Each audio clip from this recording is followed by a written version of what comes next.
1858, Georgia. The air was thick as smoke, heavy with secrets and sin.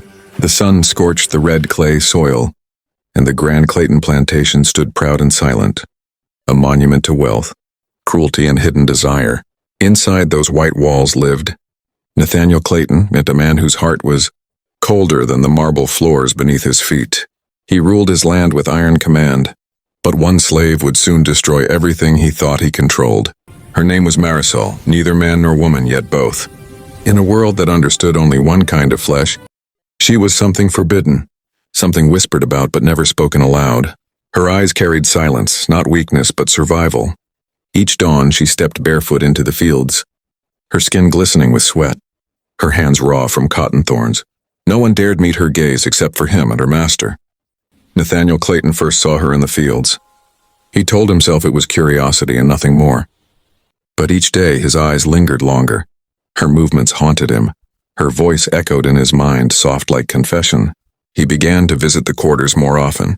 Every step he took toward her felt like stepping closer to something he didn't understand, and something he couldn't resist. It happened on a suffocating afternoon. Nathaniel walked into the quarters.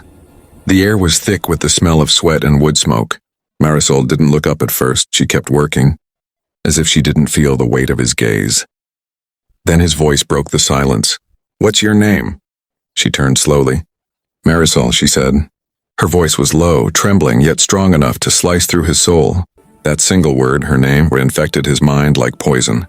He dreamed of her voice. He remembered how her hands trembled, how her eyes looked both afraid and defiant. He tried to forget. He failed. Power meant control, but she controlled him in ways he could never admit.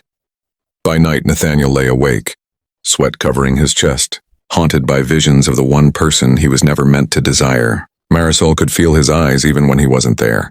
Every time she worked, every time she prayed, she sensed him, watching. She didn't know what was worse, his silence or his kindness.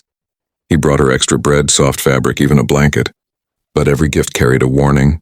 Each night she whispered to herself, "Don't look at him. Don't answer him. Don't believe him." But deep down she already knew. The storm had begun. The Clayton estate slept beneath the weight of secrets. But something new was breathing in those shadows. Something alive, dangerous, unstoppable. Nathaniel's obsession grew like a vine wrapping around his soul. And Marisol's quiet strength began to turn into terror. They were both trapped, one by guilt, the other by fear. The night would soon come, when one of them would bleed. After 40 days and 40 nights, the rain finally stopped. The sky, once dark and furious, turned quiet. A haunting silence filled the world. The waters still covered every mountain, and the ark drifted aimlessly over the endless ocean. Noah stepped out on deck staring at the horizon, whispering prayers of gratitude and hope. Days passed. Noah released a raven, but it never returned. Then he sent out a dove, and it came back carrying an olive leaf in its beak. It was a sign, a message from God that life had begun again somewhere on earth. Joy filled the ark. For the first time in weeks, Noah and his family smiled. They knew the flood was ending, that God's mercy was stronger than his wrath. The ark rested on the mountains of Ararat, surrounded by peace and sunlight. When Noah finally stepped onto dry ground, he built an altar and thanked God for saving them. A rainbow appeared in the sky, a promise that the world would never again be destroyed by flood. It was a new beginning for mankind. The storm was gone, but the memory of death still haunted the survivors. Every raindrop now carried a whisper of fear.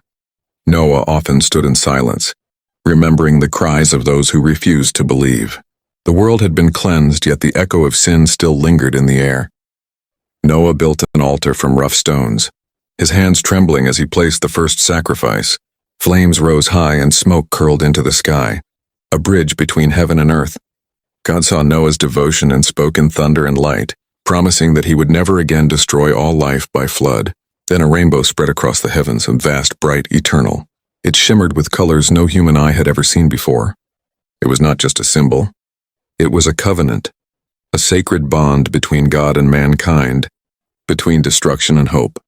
Noah's sons and their families began to rebuild the world. The earth was silent, pure, and waiting for life again. But in the shadows of that peace, evil waited too. Because where there is light, darkness always follows. And so from the flood came a new beginning, and from faith came survival.